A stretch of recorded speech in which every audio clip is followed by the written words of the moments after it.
Clutching a secret note, Julie Jensen. Her death launched a 25-year legal war, but did the grieving husband realize? Detective Robert Kuszewski entered the Pleasant Prairie home on December 3, 1998, to investigate a reported suicide. Mark Jensen stood by as a picture of grief, unaware his wife had delivered the ultimate testimony from the grave. The air inside the master bedroom was heavy. Officers from the Pleasant Prairie Police Department found the 40-year-old mother of two tucked neatly into her sheets, her body cold to the touch. Mark, an executive at SC Johnson, told investigators a story of a woman spiraling into deep depression, a wife who had lost her grip on reality and chosen a dark path out. But as the detectives looked closer, the details didn't align with a spontaneous act of despair. There was no disarray, no frantic struggle for life, only a clinical, eerie perfection to the room's arrangement.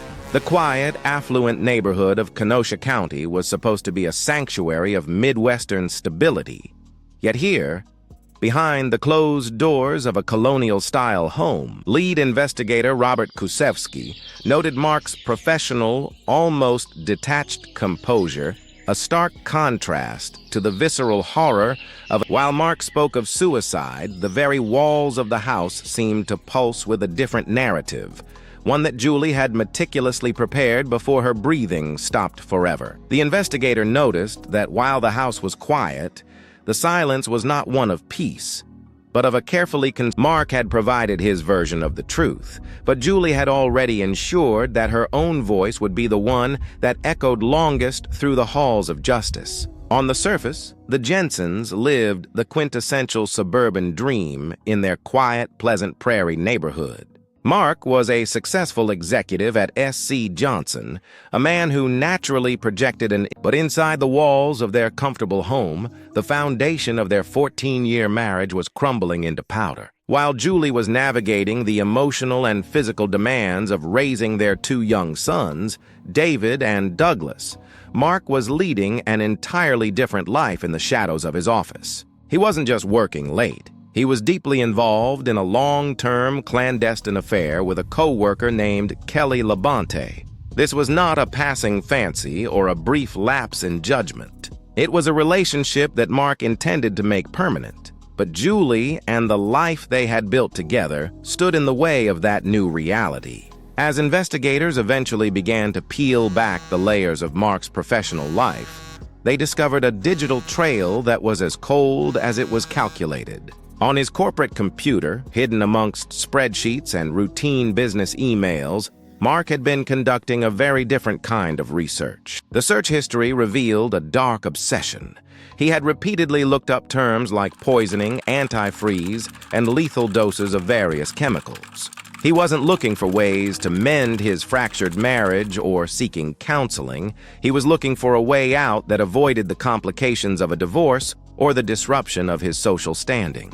He even went so far as to search for instructions on how to make a murder look like a suicide, a detail that would later lead. Julie, however, was far from oblivious to the changing atmosphere in her home. She felt the emotional distance growing and noticed the subtle, unsettling shifts in her husband's personality. She observed Mark's increasingly erratic behavior, the whispered conversations, the strange absences, and the way he seemed to be documenting her every move and mood, as if preparing She confided her growing terror to her neighbor, Ted Voigt, explaining that she was deeply suspicious of Mark's behavior and truly feared for her life. She realized the man she had once loved was gone, replaced by someone who was quietly planning a future where she no longer existed. But there was one specific detail that didn't make sense, and no one noticed it yet. The laboratory results provided the what, but the how. When the toxicology report arrived, it painted a harrowing picture of Julie Jensen's final hours. Her system contained massive, lethal levels of ethylene glycol, the sweet-tasting, odorless chemical found in common engine antifreeze. To the human body, this substance is a relentless predator. Once ingested, it metabolizes into glycolic acid, eventually forming needle-like calcium oxalate crystals that systematically shred the kidneys and other vital organs from the inside out. Mark Jensen maintained a steady, somber expression during his interviews with Detective Robert Kuszewski of the Pleasant Prairie Police Department.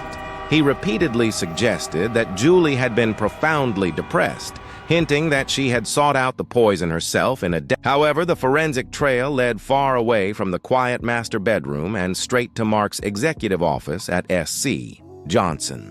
When digital forensics experts examined his work computer, the narrative of the grieving husband began to dissolve into something much darker. They discovered what looked like a digital roadmap for a chemical execution. In the weeks preceding December 3, 1998, someone had used that computer to conduct highly specific searches for lethal doses of various chemicals, poisoning, and antifreeze. Most chillingly, forensic investigators found a query that laid bare the true intent: how to make a murder look like a suicide. Medical examiners also discovered traces of digitalis, a potent heart medication, in Julie's system. This suggested a staggered, multi-day administration of drugs intended to incapacitate her before the final dose of antifreeze was administered, or perhaps to hide the struggle of her eventual suffocation. The physical reality was a direct contradiction to Mark's claims. Julie's death was not a sudden, quiet moment of despair, but what investigators discovered next changed everything. They found that while Mark was busy searching for ways to end Julie's life, Julie had been busy making sure the world knew exactly who was responsible. The legal battle that followed Julie Jensen's death would eventually reach the highest courts in the land, turning a quiet Wisconsin suburb into the epicenter. At the heart of the storm was a single piece of paper: Julie's handwritten letter. To the prosecution, it was a voice from the grave, a final desperate act of a woman who knew her time was running out. To Mark Jensen's defense team, however, it was a direct violation of the most fundamental principles of American law. The Sixth Amendment of the Constitution provides every defendant the right to be confronted with the witnesses against him. This is the Confrontation Clause, a safeguard designed to prevent trial by letter or hearsay.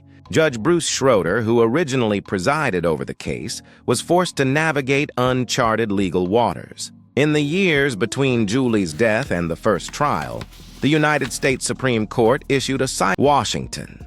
This 2004 decision essentially tightened the rules on testimonial evidence, making it significantly harder to use statements from people who could not be cross-examined in a court of law. Mark Jensen's lawyers argued that because Julie was dead, she could never be questioned about her motives, her state of mind, or They argued the letter was a hand-delivered weapon that the defendant had no shield against. For over a decade, the case moved like a pendulum between appellate courts and the Wisconsin Supreme Court. In 2008, a jury was allowed to hear the letter, and they found Mark guilty of first-degree intentional homicide. But that victory was short-lived. By 2013, a federal judge overturned the conviction, agreeing that the letter's admission had violated Mark's constitutional rights. It seemed as though Julie's attempt to solve her own murder had backfired, creating a legal loophole. The state was left in a precarious position, facing the prospect of a new trial without the very evidence that had secured the initial conviction. Prosecutors were forced to ask themselves if they could prove a murder when the victim's most powerful. But the legal stalemate lasted years, keeping the residents of Pleasant Prairie and the Jensen family in a state of agonizing limbo as the courts wrestled with the ghost of Julie Jensen and the limits of the law. The wait for final justice lasted nearly 25 years. By February 1st, 2023, the world had changed significantly since that cold December morning in Pleasant Prairie, but the tragedy in the Jensen household remained frozen in time. This second trial was the ultimate high-stakes gamble for the Kenosha County prosecutors. They no longer had the luxury of reading Julie's letter to the jury as primary evidence. The Wisconsin Supreme Court had effectively silenced her written words to protect the constitutional rights of the... For many legal observers, it seemed like an impossible hurdle. They wondered if a conviction could ever be secured without that famous voice from the grave leading the way. However, as the proceedings unfolded, it became clear that Julie Jensen had left behind more than just a single sheet of paper. She had left a meticulous forensic map. Prosecutors pivoted their strategy, stripping away the emotional weight of the letter and focusing instead on the cold, digital trail Mark Jensen had blazed. They presented the jury with the recovered search history from his work computer at SC Johnson, highlighting the chilling late-night inquiries into lethal doses of chemicals. The medical testimony was equally devastating, detailing the horrific physiological effects of ethylene glycol and the evidence of manual suffocation that ultimately ended Julie's life. Even without her direct testimony, the jury saw a pattern of behavior that no amount of defense explanations could mask. They heard from former cellmates who recounted Mark's private admissions, describing a man who thought he was clever enough to marry his mistress, Kelly Labonte, and move on as if his wife had simply vanished by her own hand. When the jury returned after only a day of deliberations, for the second time in 15 years, Mark Jensen was found guilty of first-degree intentional homicide.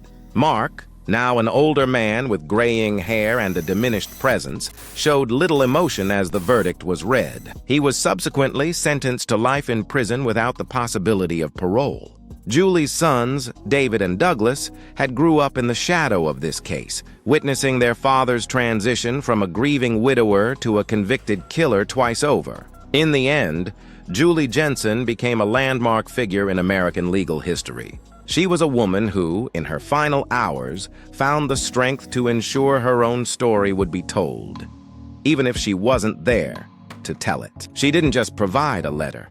She curated the reality of her. Was Julie's letter the desperate act of a terrified mother?